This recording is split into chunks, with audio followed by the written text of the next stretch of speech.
Yo, the pages turn black book, burning in the zone. Freezy with the mic, Giants sitting on the throne. Big blue bruisers, Sundays clashing titans. Highlight reels, bodies dropping, no reciting. On Black Freezy TV, the streets keep it live. Chop beats hitting harder than a goal line drive. Huddle up, play by play with a raw precision. This ain't for the timid, it's the bold division, the black book.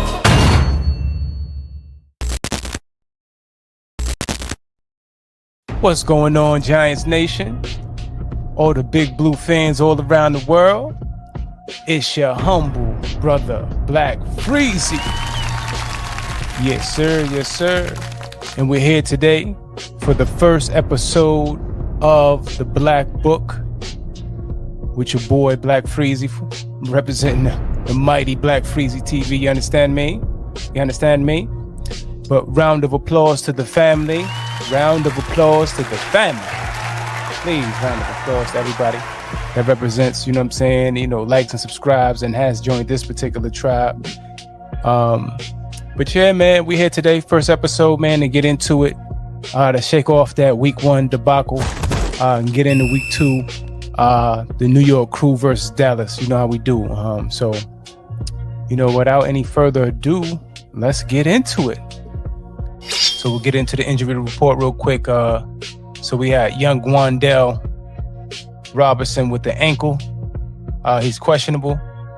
Let's see. I think young Wan'Dale fights through that. You know what I'm saying? But just in case the New York Giants had made some moves, you know, just in case Wan'Dale wasn't able to, be a go.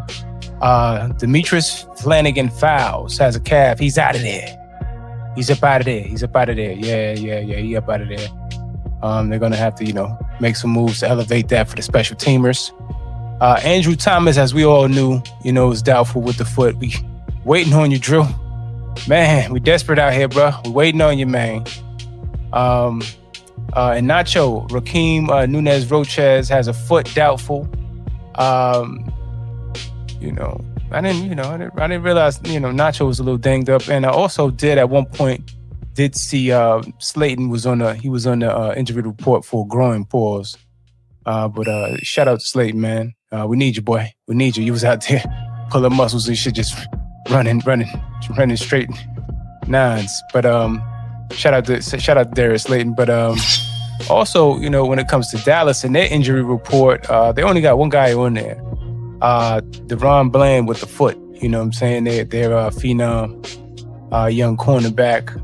So, they said he was seen in the boot, air cast or whatever. So, it is what it is, man. I ain't crying, man. You know what I'm saying? Ain't nobody crying for us. So it is what it is. I'm not mad. They missing, their secondary guy, Hey, go eat, young man, go eat. You know what I'm saying? Shout out to, our wide receiver core. But, yeah. So we're just a little nicked up. Not too bad there. But the New York Giants did make some moves. So let's go on to the next slide, which is some roster moves. Well, all right. So the New York Giants have made some roster moves. One of the major roster moves, I guess you could say, is that they put Micah, of course, on placed him on IR, and due to the fact that they placed Micah on IR, they were able to get Xavier Gipson off of waivers, ex-Jet, wide receiver, kick returner. I think it was last year, so the Jets thought they can get a little something out of Gipson, as far as wide receiver, as well, gadget player guy, kick returner, special teamer guy, you know what I mean? So, bring him in here, see if we can get a little something out of him, man. See if, we could put him directly out there. He's a veteran, man. The problem, of course, with him, and like a lot of these guys, man, that come in here, man, they got the fumbleitis, as P-Dot would say, you know what I'm saying? They got the fumble issues, boy. You got the butterscotch, you know what I'm saying? The dropsies. But, hopefully we could fix that up. But the Giants have also claimed Reed Holsky to their practice squad. He's a center. Don't really know too much about him. Got to look, do my research on him. But the Giants have also elevated from the practice squad Elijah Garcia and Swayze Bozeman. So they brought up Garcia, you know, saying for the Roches, and brought up Bozeman for the Flannigan, you know what I mean, for the special teaming. Yeah, you know, that's all good. It's kind of interesting, you know. I guess they figured they needed a little more girth, pause, than, you know, bringing up Chapman, a little more light in the tail, a little, you know. So interesting roster moves there. So okay, all right, I see what they're doing. All right, so on to the next slide, which is Jalin Hyatt. Had to put the boy on the milk carton. You understand me? Had to put him on the milk carton. Your children are. Last time we seen him, he was holding his hamstring. At the age of disappearance, he was 23 years old. Mental state in a sunken place, because he had already told us he was in a dark place. So now I just think the boy is just in the sunken place. You know what I'm saying? He just hearing the teacup. You know what I'm saying? He just hearing the motherfucking teaspoon hit the side of the teacup at this point, stirring. Gender, I believe he identifies as a wideout. I don't even know no more the way they treating the boy. You know what I'm saying? Height, of course, 6'6" to 6'1", about 190. You know what I'm saying? He said he put on about 190. Have you seen him? Jalin Hyatt, what the hell has happened to this man? What happened to him? You know what I mean? This is kind of wild. It went from, you know, I don't know if that hamstring, if he damn near ripped his off the bone like Dak. Like, what's going on, man? He just fell out of favor after, you know what I'm saying, having, you know, a tragic injury, which is, you know, ripped his hamstring. And next thing you know, he just couldn't recover from there. It's just kind of wild. You know what I'm saying? When you see Bo Collins getting looks over him, and I don't like it. I don't like it at all. Somebody please help me. Somebody find Jalin Hyatt. He is missing. And it's sad, man. It's sad. So hopefully we'll be able to see a sighting or have a sighting of him, you know what I'm saying, versus Dallas. But man, I just don't understand it, and I can't understand it. But I guess at this point in time, I just have to, you know, deal with the realization that he may not be who I thought he was. He may not be who I thought he was. You know, other people had already been calling him a bust and things of that nature. But, you know, I was, you know, I thought this was the season for him. You know what I'm saying? I thought this was going to be it, the one. But for some reason, he's gone missing again. So somebody please find Jalin Hyatt. And once you do, please send him to the football field. We need him. Cowboys aren't the same offensive line that they used to be. Of course, they, you know, a lot of pieces they're missing here. Week 1 looked kind of compelling. From, you know, what I'm hearing from the pundits and things of that nature, the Tyler Guyton kid isn't what they intended or isn't what they anticipated for him to be. He's been struggling thus far. Versus the champions, you know, it is what it is from that standpoint, right? But I don't think he's him. I don't think he got it. I think he can be exposed. I think it's a situation where that's a very glaring weak spot. Although Dak was able to, you know, operate within the pocket and manipulate the pocket and set it a couple different times and get the ball out, you know, quick enough, you know what I'm saying, to make, you know, decisive reads. He had enough time out there, but I think that we'll be able to get him.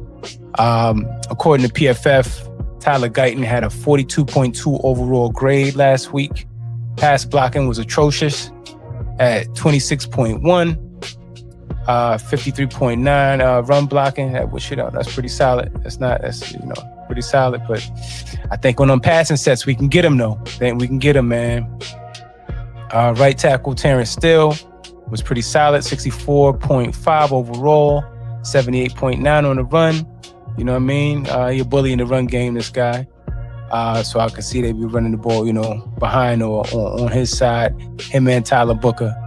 Tyler Booker was pretty solid, 55.7 overall, 63.8 in the passing, and 50.9 in the running. And that's PFF grades for week 1, according to their metrics. I don't even want to read off ours, man.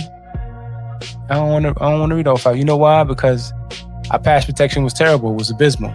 The run game was terrible. I think we had 37 yards in total from the running backs. I think total like 12 yards or something crazy like that, because Russ had damn near all of them. Listen, man. I wanted to scratch all of that off the board. I didn't even want to look at week 1 when it came to us. But we sucking in the trenches right now, man. We're terrible. We're horrible. So I think at this point in time that we need to figure out what we're good at doing. I thought we were good at duos and stuff like that, but it seems like we're having problems with the stunts. And just really putting a hat on the hat, you know what I'm saying, at this point in time. Just getting bullied up front. So I think, there were decent points in that Washington game where, Russ did have decent pockets and he was running out getting skittish. Rightfully so, because he was out there getting, pummeled. But I think if we're actually able to establish the run from the zone, we're too finesse, man. I just want us to put a hat on the hat and just go ahead and run the mother-ucking ball, bruh. The shit is really disgusting. And it's just, it's the Brian Dable way, unfortunately. But I think they're to be had as far as their offensive line is concerned, to take this in closing. And I think we have a situation where everybody knows we're already, behind the ball, because we've never really fixed this issue for the longest standing time. This has been out as far as a thing when it comes to the Giants around the league. You know what I'm saying? People are usually licking their chops, trying to figure out, if they could, pad the stat sheet or affect the game in a negative manner for us when it comes to rushing, because, or just, protecting the run, because we just can't block it up. Man on the man, hat on the hat. We just, we're doing all these different tricks in the red zone and we just can't block it up. So when it comes to the trench report, Dallas, at least they could run the ball. At least they already know their identity. We're still trying to figure it out, right? So that's one of those things, sad but true. At certain points, I can't even believe it. Can't even believe it, damn it. But moving on.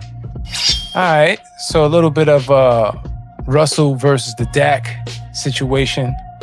When it, after the context of week 1, Russell Wilson, man, PFF had him at a 54.5. According to them, he was pressured at 37.8% of his dropbacks versus 48.9% of his dropbacks. He had one play of 20 plus yards as far as air yards and air attempts. One play. Holy shit. Man, I'm telling you, I'm trying to erase that shit out of my mind. It was terrible. It was horrible. Disgusting, man. I didn't even want to talk to nobody.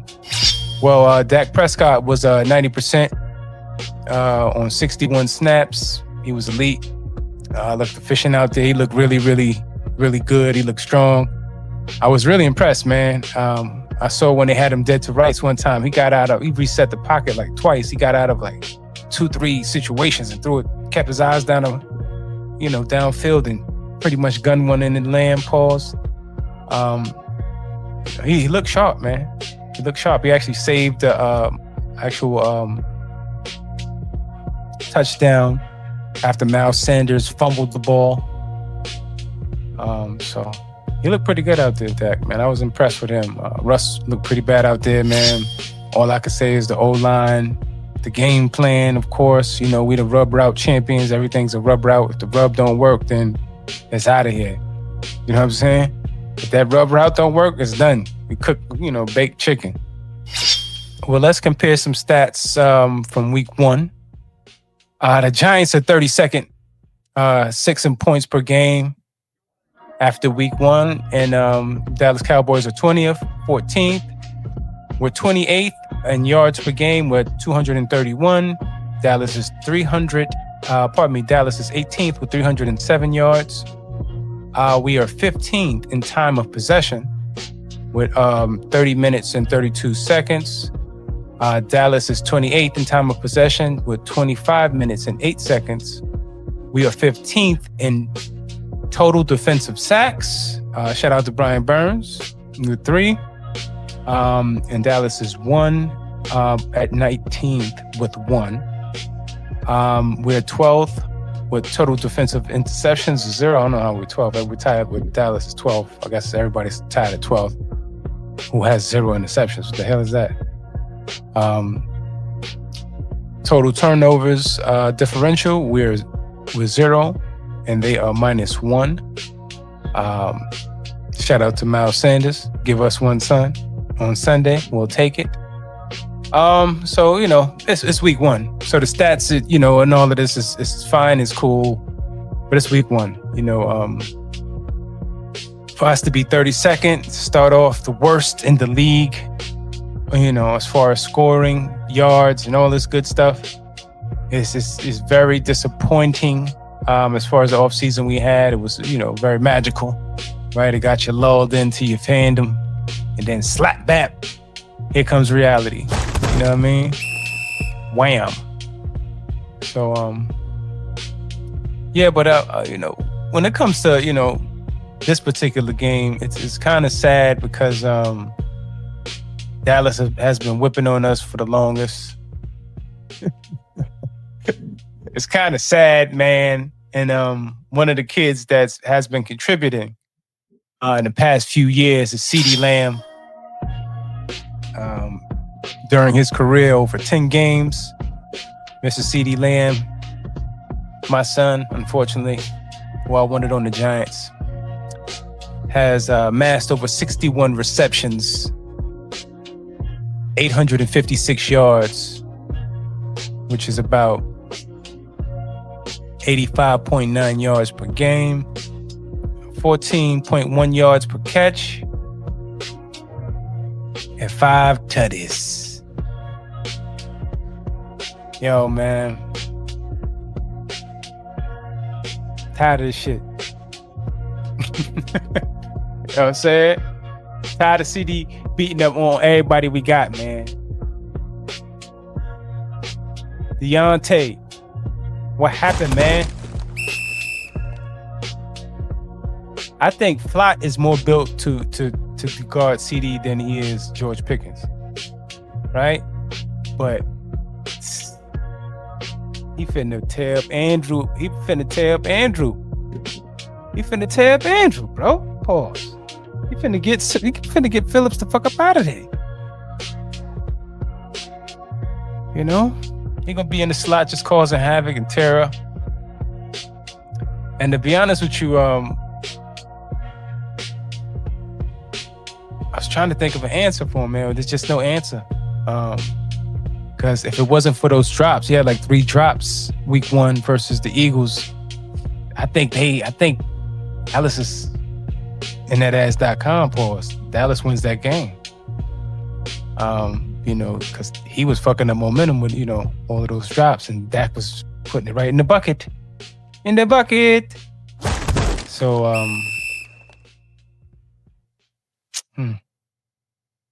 envious, you know what I'm saying, when it comes to the way they're able to do it. We got Malik, so we should be able to do it too. You understand me? We got Malik. We should be able to do it too. And speaking of Malik, let's go really quickly to predict the stats. With all of the noise in AT&T Stadium,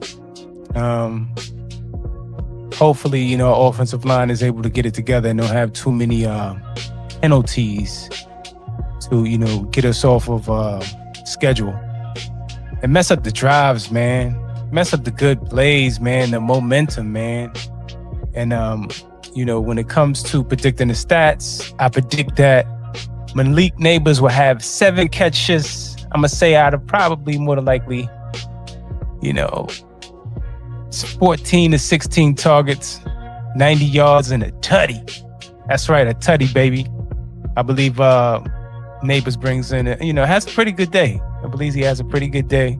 Bounce back So if he's having a bounce back day, then that should also mean that the next guy who I'm going to predict the stats on, I'm only going to do 2 positions at this point in time, because I think they really are the most important, these 2 positions.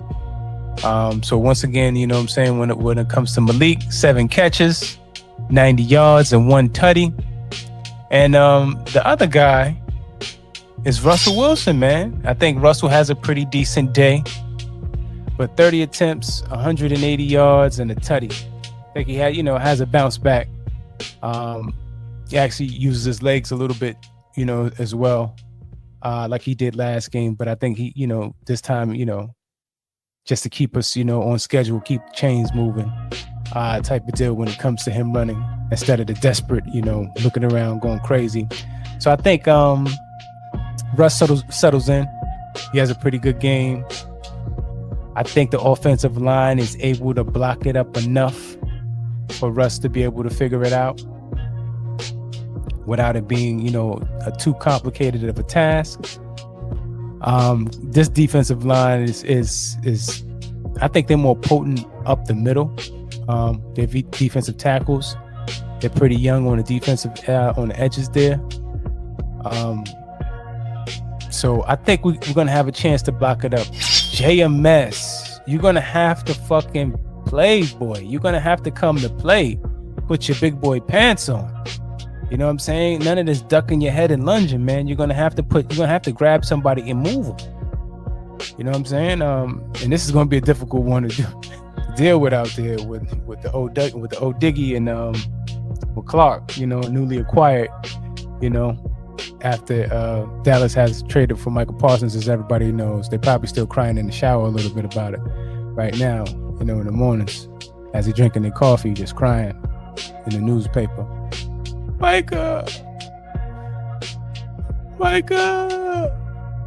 But yeah, so I think Russ is able to have a pretty good day, man, versus Dallas. As long as the offensive line is able to give him some time to get into a rhythm. Get this guy out the pocket. You don't have to sit there and stand there and take all that punishment. Get him out, roll him out. Give him a variety of options to be able to have success. You know what I'm saying? Of course, we're going to have to be able to run the ball to have any of that success. My game day prediction is that Abdul Carter has, he's out there showing out again. I say he probably gets a sack, about 3-4 pressures, all depending on the snap count, because they doing New York Giants shit and acting weird. I don't know why I don't know why, but it seems like we're one of the only teams in the league that does weird shit with our players. I'm pretty sure if you speak to other fans around the league, they say the same or similar things, but it just seems very strange with us. Like, Carter makes a splash, has a sack, about 3 to 4 pressures, and they tuck him away for some whatever odd reason. Not unless they're going to play him off-ball linebacker, which, kind of changes things up, and I kind of hate the multiplicity or all of the variety they want out of a player when you just really want a player to do his job and one thing really, really well would be nice. And rushing the passer for Carter is the deal. Dexter is going to dictate the flow. Dexter Lawrence is going to dictate the flow. Of course, he's going to get the double and triple teams on him, but he's going to dictate the flow when it comes to stopping the run, of course. It all starts and stops with Dex. So as long as he's able to keep everybody clean, hopefully Bobby O could wake up. Wake up, everybody. Wake the hell up, Bobby O. And come to work and figure out that you need to fit some of these gaps and help stop the run. I know, he was the leader in tackles, 16, I believe he had, but, a lot of that should be like, assisting, and catching up, and tackling shit after the fact. I don't like that, you know what I'm saying? Shout out to Micah McFadden, man. Huge loss, especially when it comes to that run game and bubble screens and different things like that. Micah would be able to sniff that shit out and get up under you. You know what I mean? If it ain't him, It is Drew. So, yeah, but Dexter's going to dictate the run. He's the one to dictate the run. And figure out if the pass rush can have some fun. Right? I say we take, a couple scripted shots at Nabers. Start targeting whoever their weakness is, just like they, every other team does with us.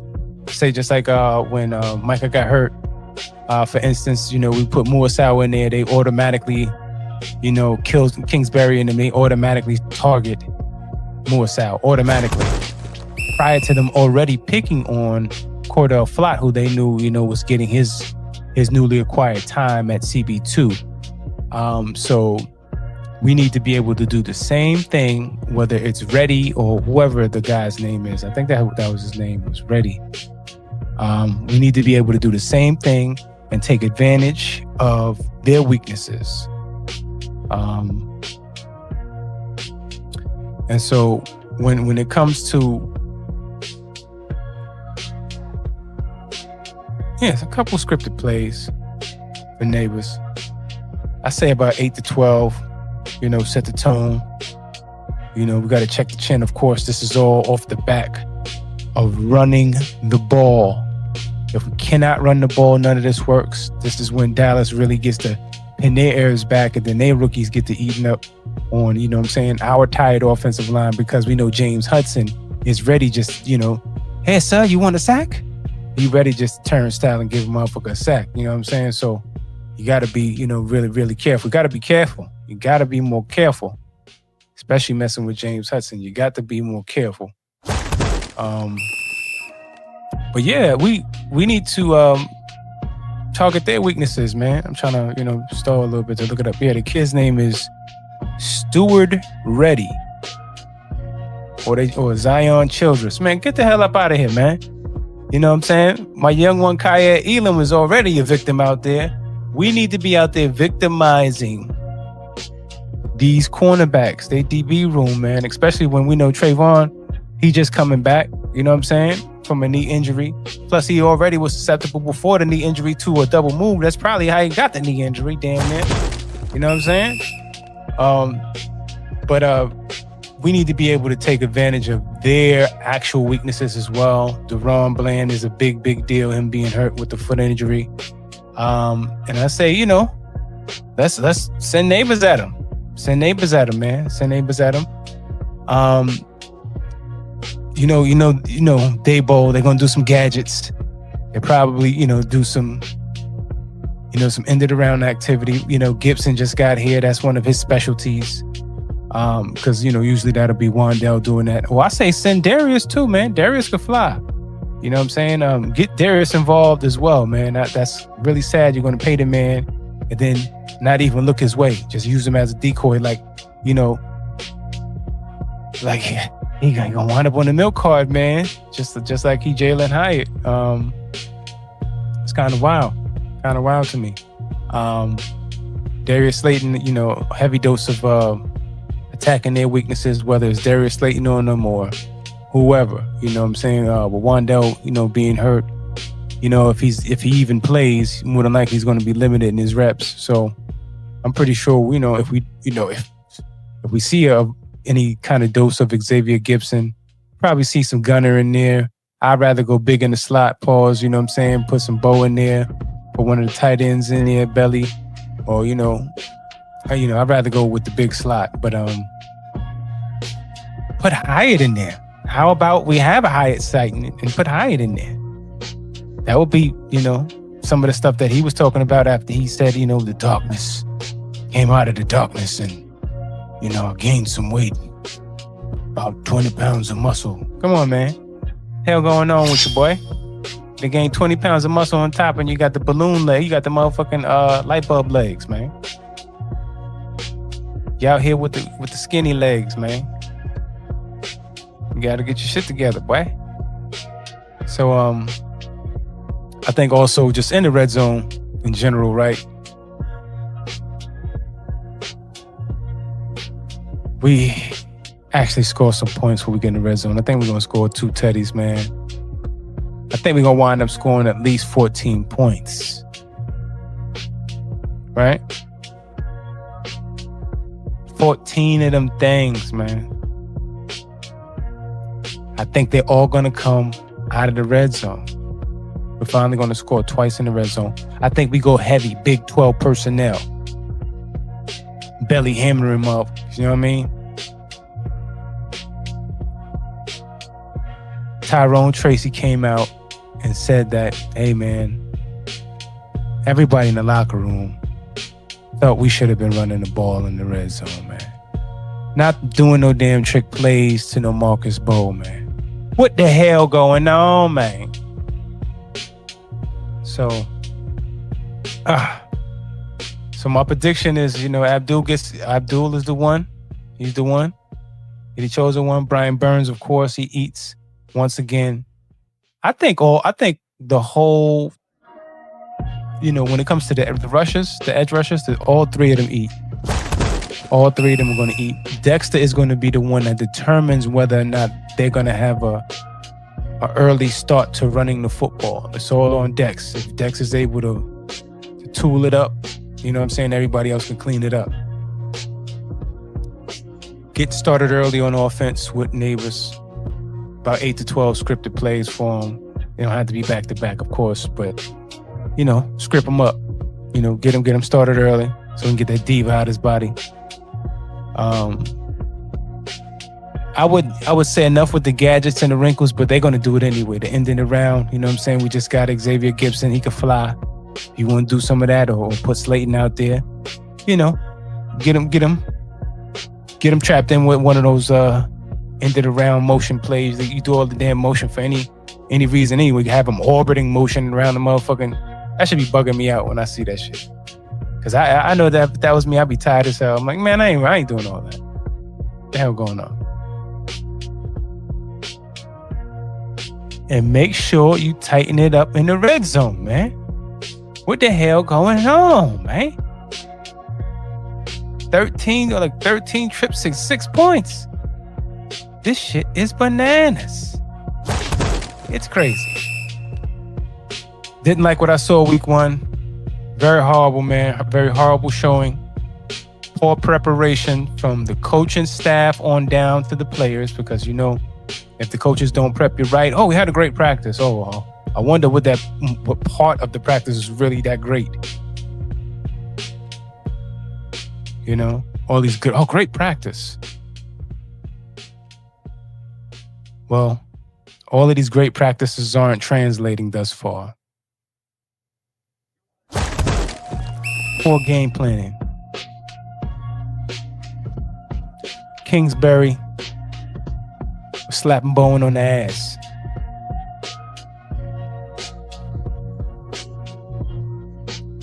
Kafka. Come on, man. Is you calling the plays or what, my brother? We getting there. We're getting there, man. Because if it really comes down to it and Brian Daboll really loses his job, I think the interim head coach is going to be Kafka. They already was prepping him. You smell me? So, all right, man. Final score.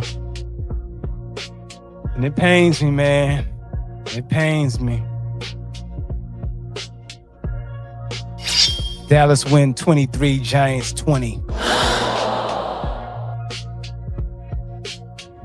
Yeah, I said we're going to score 2 touchdowns, Then we're going to get to kicking them damn field goals, man. You know how we do it. We get to kicking them field goals, man. A very undisciplined team. Hopefully, we've been pretty okay about this. Russell almost coughed it up, trying to run the rock, acting like he could run through people. I don't know, he was trying to get his into Marshawn, and he almost lost the fumble on the goal line. But we've been able to take care of the ball thus far. Russ is pretty good with that. He's pretty good with it. I'm just hoping we don't have no crazy mishap on special teams or give up a Turpin, let Turpin to do you something nasty out there. And I don't think we're skilled enough to keep kicking the ball away from the kid. there's a possibility that we can steal this game. But the only way that actually happens is if we play disciplined ball, and someone on the offense has an exceptional game above their assignment. Playing above the X's and O's, has an extremely high value game when it comes to playing above the X's and O's. And I think that always starts with starting fast. You got to kick them in the teeth quick. I think it was a mistake for the Giants to defer when they won the toss week 1. I think you got to go out there and punch them, man. You got to go out there, pow, snuff them up real quick. You know what I mean? See if they can take the first shot. And if they're able to, then, you recal. You know what I'm saying? Recalibrate, come back, and see what you got for them after that defense put the hammer down. Because if we stop the run, it's over.